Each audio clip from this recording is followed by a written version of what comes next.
Uma cultura que evita comportamentos considerados perigosos para a segurança emocional das crianças é uma cultura que encoraja as pessoas a sistematicamente se protegerem das próprias experiências inseridas na vida diária que são necessárias para que nos tornemos fortes e saudáveis. Crescer é enfrentar frustração, é enfrentar desconforto emocional. Não é verdade? E isso em vários sentidos, nas amizades, nas relações de namoro, com os seus pais, com seus irmãos. Crescer é enfrentar essas situações. E se nós, então, criamos uma cultura que protege as crianças até disso, dizendo que isso é perigoso e é uma ameaça para elas, nós estamos, então, as prejudicando no final das contas. A geração Z é considerada uma geração, os iGens, uma geração obcecada com a segurança física e emocional.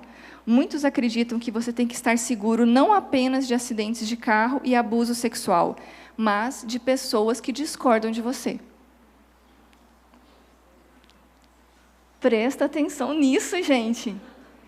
Como que a gente vai se proteger de pessoas que discordam da gente? Vamos chegar lá, calma.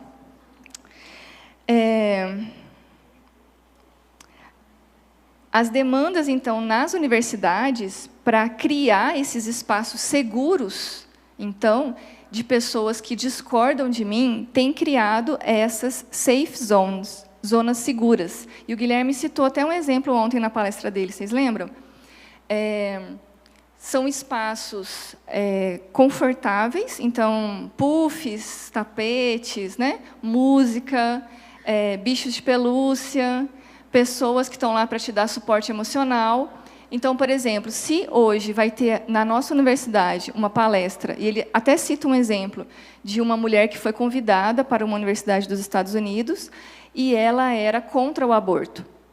Então, as pessoas naquela universidade que eram a favor do aborto ou que se sentiam ameaçadas emocionalmente pela presença dessa mulher, iam para essa zona de segurança, onde ela recebia apoio moral, apoio afetivo, alguém conversava com ela, ela ficava lá nos puffs, ouvindo música, enquanto essa mulher, que era uma ameaça emocional, estava na universidade. Aí, quando essa mulher fosse embora, ele já se sentia seguro para voltar e assistir a aula e por aí vai. Vocês percebem o perigo disso, gente? Então, a superproteção levado, né, ao extremo vai fazer com que essas crianças, quando se tornam jovens, continuem exigindo essa superproteção no nível não só físico, mas emocional, até então de pessoas que discordam delas ou têm opiniões diferentes delas. E essa pessoa nem estava ameaçando ou sendo violenta, nada disso. É só saber que tem alguém lá cuja opinião eu discordo, eu me sinto ameaçada e ferida emocionalmente. Ok? Estão acompanhando até aqui?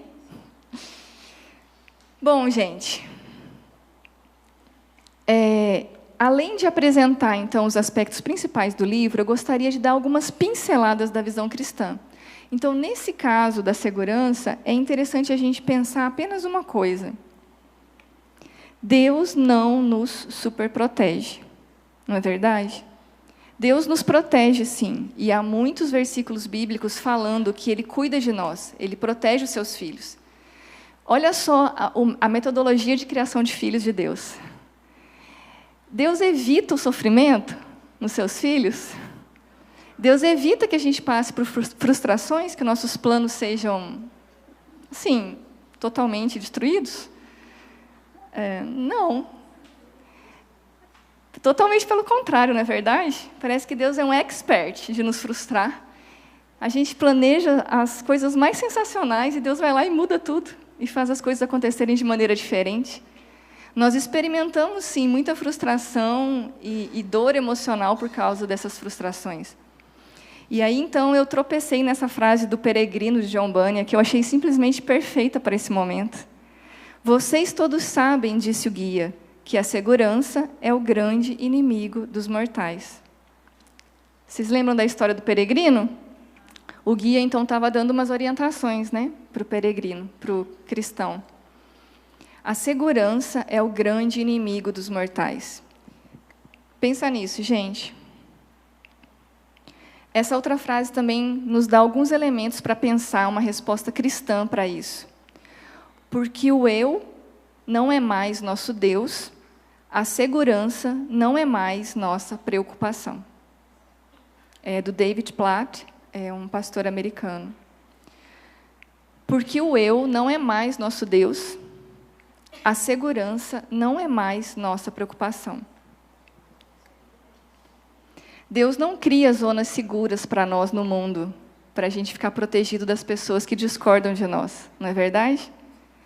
E os cristãos enfrentam muito conflito nas universidades por causa disso, com professores, colegas, nos ambientes de trabalho também. Então, não é criando zonas seguras que a gente vai se fortalecer. Bom, fica a dica, depois a gente volta a falar sobre isso. Segunda inverdade. A inverdade do raciocínio emocional.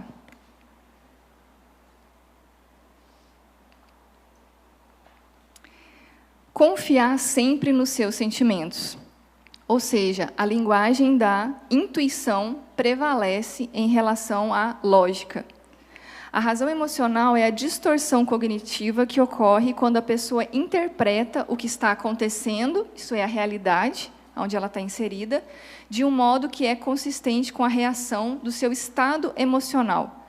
Então, eu sinto muito medo, mas aí eu tenho que analisar o que está acontecendo à minha volta aqui para saber se esse medo é coerente com a realidade.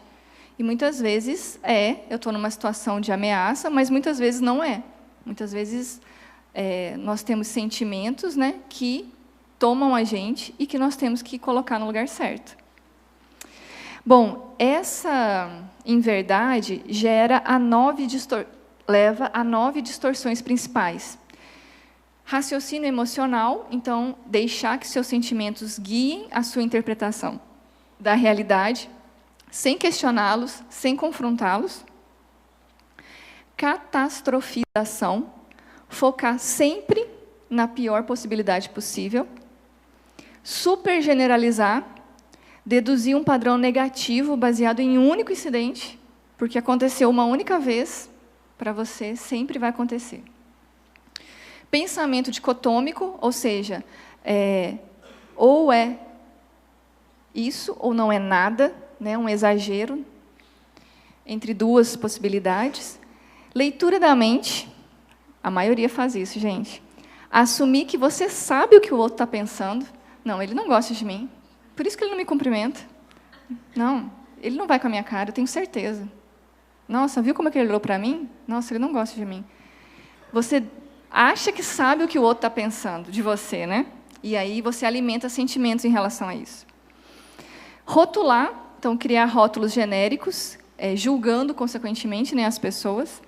Filtro negativo, focar sempre no negativo e, consequentemente, descartar o positivo. Não considerar nunca o positivo. E, por fim, culpa. Colocar a culpa sempre no outro. Vocês percebem que muitos dos comportamentos dessa geração mais jovem está relacionada com essas 9 distorções. E, se a gente for honesto, talvez até alguns mais velhos também. Quando nós deixamos o sentimento prevalecer sempre e confiamos somente no nosso sentimento, nós vamos cair, mais cedo ou mais tarde, em uma ou mais dessas distorções. E isso vai influenciar os nossos relacionamentos, né? Relacionamentos familiares, amizades, trabalho, por aí vai.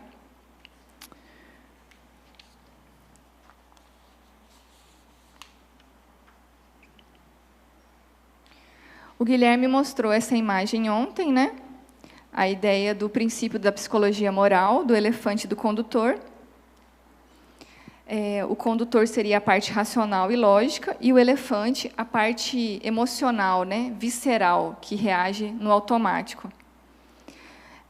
Então, essa ideia de que as nossas emoções, elas precedem, muitas vezes, a nossa razão, e a gente age, muitas vezes, de maneira automática, levados pelo que nós estamos sentindo mesmo. E nós precisamos tomar muito cuidado com isso, porque os resultados disso podem ser muito negativos, considerando todo essa questão anterior da superproteção das crianças.